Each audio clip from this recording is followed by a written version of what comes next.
Hey, how's it going? So yesterday I made a video about the divisibility by 7 trick. And I didn't really elaborate that the trick can be used consecutively multiple times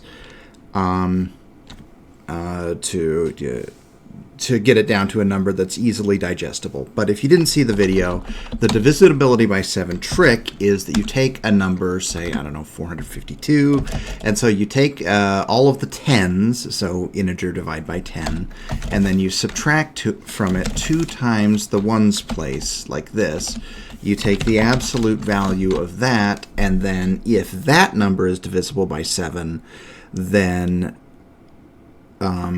in that case, then the original number was divisible by 7. So I wrote these tests right here and ran them just to, to see, where it applies. Applied everywhere. This was before I had actually done the modular arithmetic.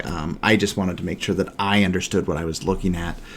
Now, full disclaimer, I was not able to reverse engineer the modular arithmetic. It's been a while since I've done Project Euler stuff, and so as soon as it was explained to me, then it was intuitive. And I thought that making the video would be educational for me and maybe educational for somebody else as well. Now, what I was curious about is if you did the divisibility by 7 trick multiple times consecutively, then would it eventually arrive at a single-digit number?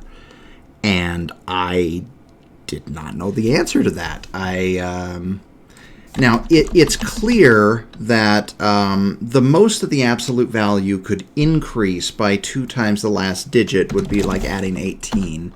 And then the minimum amount that you could get by dividing the rest of it by 10, the minimum amount that it could decrease would be by 9. So it may get stuck somewhere between 10 and 20, just kind of bouncing around. I can't necessarily predict that, but clearly if the number was larger, it's going to keep getting smaller for a while because, you're dividing by 10 and adding at most 18.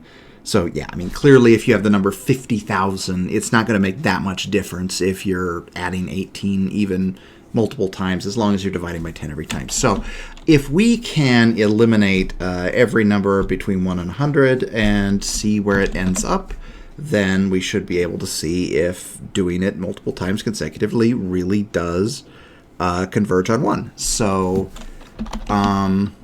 let's say, does it converge? Like this. And then we will pass it a number.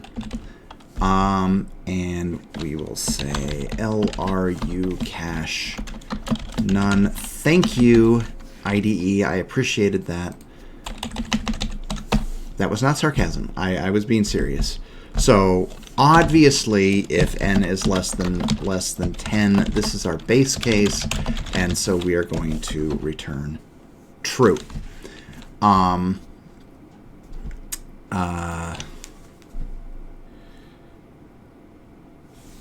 do I keep this from infinitely recursing?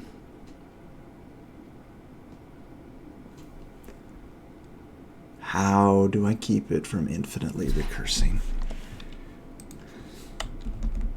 Okay, D. We'll say D. So,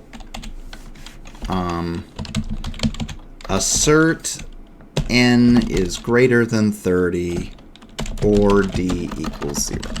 So that's where we're going to have the depth. Okay, so if d is greater than, I don't know, 500 or something, then return false. It did not converge. I think that's safe. Well, of course it's safe, because we know that it's not going to be able to go above 30. And so, in fact, I think we could set this to 30, because that would be every single value. It's simply not converging. So, all right. Now, this may be a little bit wasted, but whatever. I don't care. Okay. So, number divided by 10 equals n integer divide 10, right? And then the ones digit is n mod 10. So we're going to say new number equals number divisible by 10 minus 2 times ones, right? And absolute value of that. Usually absolute value won't matter, but for very, very small numbers, it might. All right. So, okay. If new number is less than 10, then return true. So we're not even going to mess with it. Okay. Now, if new number... Okay, stop helping me. Your help is wrong, and that's confusing me. If new number is lesser than or equal to 30, because above 30 it always goes down, right? And let's say 40. 40. Okay. If new number is lesser than or equal to 40, then we're going to say, does it converge? And then new number, comma, d plus 1. So this is going to keep us from having the infinite recursion. Otherwise, it's bigger. So we're going to return, does it converge of new number and 0. All right. Now, we really don't need to go that high, but we'll just see. So I'm curious if there's any that don't converge between 1 and 1,000. So we'll say for I in range, I don't know, 1,000. If not, does it converge I, comma 0? Well, there we go. We will see. If n is greater than 40 or d equals 0.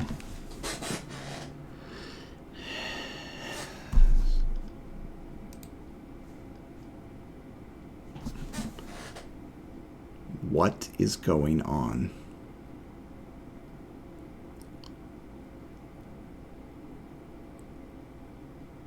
So if it's less than or equal to 40,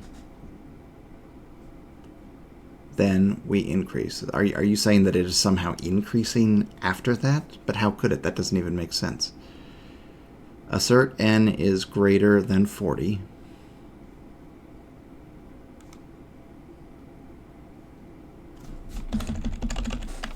Is that the problem? I think that's the problem.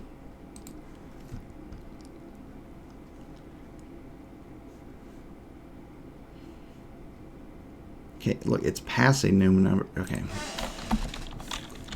Print n d.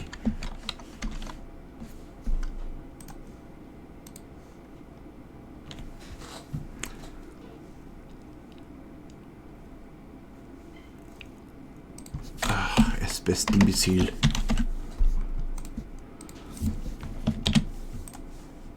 Sometimes having a non-abstract value is good. Hey, it looks like they all converged. That is awesome.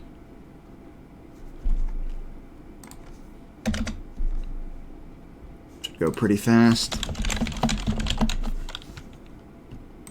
because it has the caching. Done. All right, I guess they all converge. So you should be able to use the trick multiple consecutive times until you have a single digit. Although, I mean, obviously, if you get it down less than 20, it should be pretty obvious if it's divisible by 7. It's either 7, 0, or 14. I mean, those are your choices. So anyways, see ya.